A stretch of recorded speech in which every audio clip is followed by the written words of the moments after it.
Video നിങ്ങൾ എത്ര പേര് കണ്ടിട്ടുണ്ടാവും?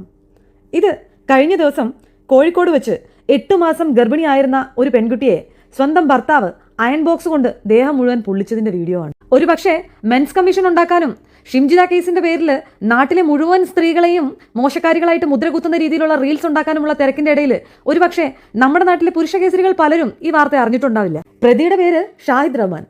ഒരു ഡ്രഗ് അഡിക്റ്റ് ആയ ഇയാൾ സ്ഥിരമായിട്ട് ഭാര്യയെ മർദ്ദിക്കാറുണ്ടായിരുന്നത്രേ.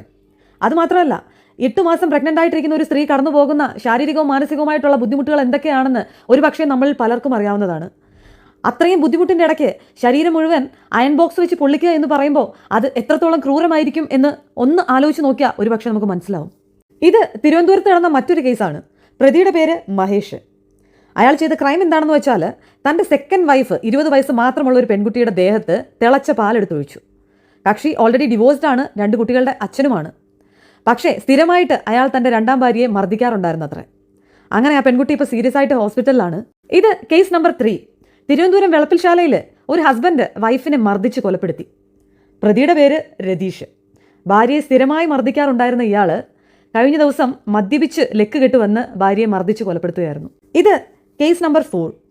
ഒരു പക്ഷേ കഴിഞ്ഞ കുറച്ച് ദിവസങ്ങളായിട്ട് ന്യൂസ് ചാനൽസിലും സോഷ്യൽ മീഡിയയിലും ഒക്കെ നമ്മൾ കണ്ടുകൊണ്ടിരിക്കുന്ന ഒരു വാർത്തയായിരിക്കും ഇത്. തിരുവനന്തപുരം കമലേശ്വരത്ത് ഒരു അമ്മയും മകളും ഭർത്താവിൻ്റെ അവഗണനയും അപമാനഭാരവും കാരണം ആത്മഹത്യ ചെയ്തു. പ്രതിയുടെ പേര് ഉണ്ണികൃഷ്ണൻ. ഇതുപോലെ എത്ര കേസസ് കഴിഞ്ഞ കുറച്ച് നാളുകളായിട്ട് ഭർത്താക്കന്മാരുടെ പീഡനം കാരണം സ്വയം ജീവൻ നഷ്ടപ്പെടുത്തിയതോ അല്ലെങ്കിൽ ഭർത്താക്കന്മാരാൽ ജീവൻ നഷ്ടപ്പെട്ടു പോയോ ആയ എത്രയോ സ്ത്രീകൾ. പക്ഷേ ഇതിനൊന്നും വേണ്ടി ശബ്ദം ഉയർത്താനോ സംസാരിക്കാനോ ഒരു ഫെമിനിസ്റ്റുകളോ മനുഷ്യസ്നേഹികളോ ഇല്ല എന്നുള്ളതാണ് ഇതിലെ ഏറ്റവും ഹൈലൈറ്റ് ചെയ്യേണ്ട കാര്യം. ഇത്രയധികം ആത്മഹത്യകളും കൊലപാതകങ്ങളും പുറത്തു വന്നിട്ട് പോലും ഇപ്പോഴും എന്തുകൊണ്ടാണ് ഞങ്ങൾക്ക് പെണ്ണ് കിട്ടാത്തത് എന്ന് ചോദിച്ചു നടക്കുന്ന കുറച്ച് പുരുഷ കേസരികളോടാണ് എനിക്ക് ചോദിക്കാനുള്ളത്. ഇതിനു വേണ്ടിയാണോ നിങ്ങൾക്ക് കല്യാണം കഴിക്കുന്നത്? നിങ്ങളെ വിശ്വസിച്ച് നിങ്ങളുടെ ജീവിതത്തിലേക്ക് വരുന്ന ഒരു പെൺകുട്ടിയെ മർദ്ദിക്കാനും ഉപദ്രവിക്കാനും നിങ്ങൾക്ക് തോന്നുന്ന രീതിയിൽ അവരെ അവഹേളിക്കാനുമാണെങ്കിൽ നിങ്ങളൊക്കെ കല്യാണം കഴിക്കേണ്ട ആവശ്യമില്ല. കാരണം വിവാഹം എന്നത് നിങ്ങളുടെ ജീവിതത്തിലേക്ക് നിങ്ങളുടെ ഭാര്യയായിട്ട് വരുന്ന സ്ത്രീയെ ചവിട്ടി തേക്കാനുള്ള ലൈസൻസ് അല്ല. അങ്ങനെ മുൻവിധിയോടെ വിവാഹം ചെയ്യാനിരിക്കുന്ന ആരെങ്കിലും ഉണ്ടെങ്കിൽ നിങ്ങൾ വിവാഹം കഴിക്കേണ്ട. മരണം വരെ സിംഗിളായിട്ടിരിക്കുന്നതായിരിക്കും നിങ്ങൾക്ക് ഏറ്റവും നല്ല ഓപ്ഷൻ.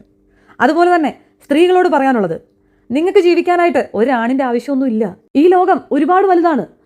എല്ലാ കാലത്തും ഹസ്ബൻഡിൻ്റെ തണലിൽ ജീവിക്കണം എന്നുള്ള ആവശ്യകത ഇപ്പോൾ ഇല്ല. നിങ്ങൾക്ക് ജീവിക്കാനുള്ള വരുമാനം ഉണ്ടാക്കണമെന്ന് വിചാരിച്ചാൽ അതിന് ഒരുപാട് അവസരങ്ങളും ഉണ്ട്. അപ്പോൾ അതിനുവേണ്ടി ഒരിക്കലും ഹസ്ബൻഡിൻ്റെ വീട്ടിൽ കടിച്ചു തൂങ്ങി കിടക്കേണ്ട ആവശ്യമില്ല. അയാളുടെ മർദ്ദനങ്ങളെയും സഹിച്ച് അല്ലെങ്കിൽ കുട്ടികളെ ഓർത്തോ ഫാമിലി സെൻറ്റിമെൻറ്റ്സിൻ്റെ പേരിലോ ഒരിക്കലും ഹസ്ബൻഡിൻ്റെ എല്ലാ പീഡനങ്ങളെയും സഹിച്ച് ജീവിക്കേണ്ട ആവശ്യവും നിങ്ങൾക്കില്ല. നാട്ടുകാരെയും ബന്ധുക്കളെയും തൃപ്തിപ്പെടുത്താൻ വേണ്ടി ഇനിയും ഞാൻ ഇങ്ങനെ ഒരു ലൈഫ് മുന്നോട്ട് കൊണ്ടുപോകണോ എന്ന് ചിന്തിക്കുന്നിടത്താണ് നിങ്ങളുടെ ലൈഫിൻ്റെ സെക്കൻഡ് പാർട്ട് സ്റ്റാർട്ട് ചെയ്യുന്നത്.